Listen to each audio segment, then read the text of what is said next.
This is where, if you are doing this project on a sewing machine, you would create your shape on your fusible interfacing. You would lay your batting and background square just like we did up to this point. Instead of putting it into the hoop, you lay this over the top, pin it down, and stitch around. On an embroidery machine, it goes into the hoop and then into the machine. I'm going to show you how to use simple shapes on a basic embroidery machine. I'm using the Brother NQ1600E, which has a variety of built-in shapes. I'm going to pick the shape function. I'm going to pick the octagon, which is the shape that I want. It has a variety of different outlines that it can do, satin stitches and fancy things that it can stitch. All I want to do is a running stitch because I'm going to use it to create something. This will create an octagon with 3 rows of running stitches on top of each other. I set that in. I pick size. All arrows out, make it bigger. I hold that down till it's as big as it goes. That is 6 1/4 inches square. I say OK, end edit, and embroidery. And now it's set to run the octagon shape in my hoop.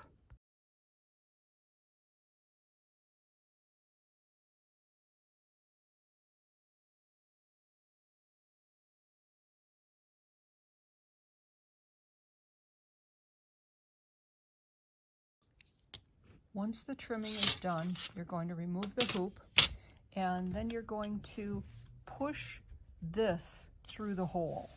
So you're just pushing this in all the way around. And that is going to create the opening. That's the shape that we want. But we don't want this interfacing peeking out. And we can't press it yet because this interfacing is fusible and it will stick. So I'm going to use my dry iron, or what we call a roll-in press, and I'm going to scoot with my fingers and push, separate the interfacing and the fabric so it's right at the edge. Put that down, and then I'm going to use my roll-in press. So now I can't see the interfacing from the front. And I'm going to go around and I'm going to do that over the whole opening. And I'm not going to make you watch me do that. Once I've used the roll-in press all the way around, I'm going to take my little iron and I'm going to press this. And as I press, I'm going to again make sure that that interfacing is not peeking out. And I'm going to go around my entire hole, and then I'm going to flip this over and I'm going to iron this fusible into place. You may want to use a pressing sheet with that, but that will fuse it in place and will create our finished hole. Now your hole is finished with a clean edge. There's no raw edge. Everything is set to go. And I've been calling this a hole right along. Actually, a better word for it is a frame. What we're going to do is put an item behind here and frame it. So I can take one of Cheryl's striped blocks from her pumpkin quilt, and I can tuck that right under here, and I now have a pretty cute pumpkin design on inside my frame. And I can add leaves or other things, but I can also use this frame to audition different fabrics. I could put that stripe sideways. I can take this checkerboard one and put this underneath. And that's pretty cute, but actually I really like it on point. I think that's very, very cute and gives me an interesting pumpkin. So this type of frame, I can do anything I want with it. At this point, if I wanted to, I could turn this into a pillow. I could cut it out and use it as a quilt block. So think of that frame as just a starting point for your project. I'm going to show you a few other things underneath it just for fun. I can grab just regular fabric. A stripe is really cute, gives me a striped pumpkin. And I've got some polka dots. I get a cute polka dot look. And think about this, as you're playing with this, you could take a piece of background fabric the size of a table runner and create all different frames. So you could have a tall pumpkin and a small pumpkin and fill them all in with different things. So this is just a kind of a piece of a jigsaw puzzle to create whatever you want. You can also do things like take a panel. I can slide this panel underneath and it actually frames out that pumpkin. That looks pretty cute. Or again, remember that frame can be any size or any shape. I could choose an area and frame out these birds. So it's a great way to create a frame to do whatever you want. And obviously we know it's late in October here, so let's think about next season, being Christmas and Thanksgiving coming up. I could take this fabric and use it to frame a bird. Again, this doesn't have to be the, what do we have here, octagon. We can have it be any shape that we want. So it's really a fun way to work with projects.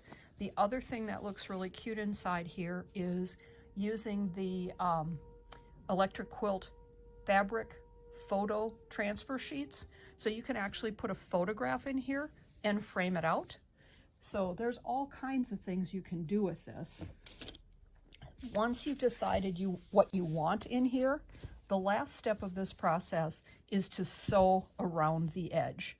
And on your inner piece, if you want to, you can put some fusible batting on the back to give it a little more oomph. You can quilt it separately if you want to, quilt a design in there. You could embroider on it.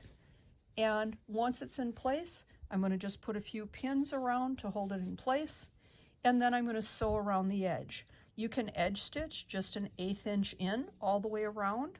Use a decorative stitch, anything you want. A classic satin stitch is a little tough because this is thick, but a blanket stitch also works great. But again, if you're new and nervous, just a straight stitch about an 1/8 inch in all the way around gives you a really nice finish. And as I mentioned, as we approach different seasons, I can make my design a different shape. There's my Christmas tree. So I can just stitch this hole the shape of a Christmas tree, push it through just like we did here. So you can use any type of shape that you want. You have to be a little bit careful. Points and curves can get a little tricky. You need to clip your curves and trim down into your points so that you get a nice finished edge. But it's a fun project to play with and work on any type of project that you like. So here I am at the machine ready to stitch around my pumpkin.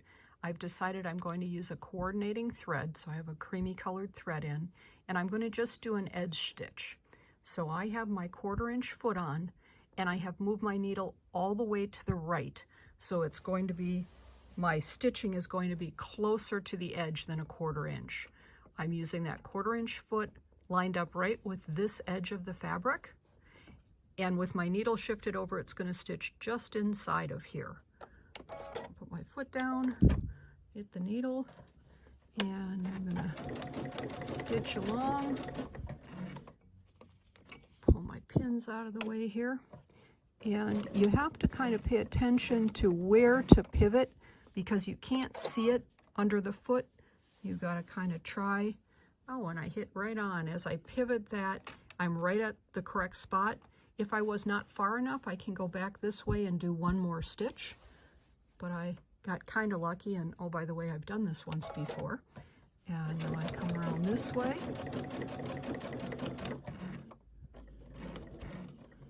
Let's see if I can do it twice in a row. Oh, pretty close. Close enough for me in this sample today. Come by. And again, pivot. This machine I'm going to turn on, it has what's called a pivot function that I just turned on. And what that means is when I stop sewing, it's going to plant the needle and raise the foot automatically. Wonderful feature. And I hit the gas and it automatically lowers the foot. So I don't have to mess with raising and lowering my foot and taking my hands off my project. And around I go. And on the next one, I'm going to stop a little bit short on purpose. And see this big gap here between this edge and my 1/4 inch foot? That means I didn't go quite far enough. So I can go back to where I was, just do another stitch or 2. Actually looks like I need about 3, and then I'm right in line. And again, when I get to where I want to be, I stop, my needle goes in, my foot goes down, and I'm back to where I started. I'm going to just go over a little bit of that stitching, and then I'm going to hit my lock button. My lock button, if I hold it down, it automatically locks 3 stitches in a row. I'm going to cut and take this out, and you can see my stitching all the way around. My pumpkin is now held into place.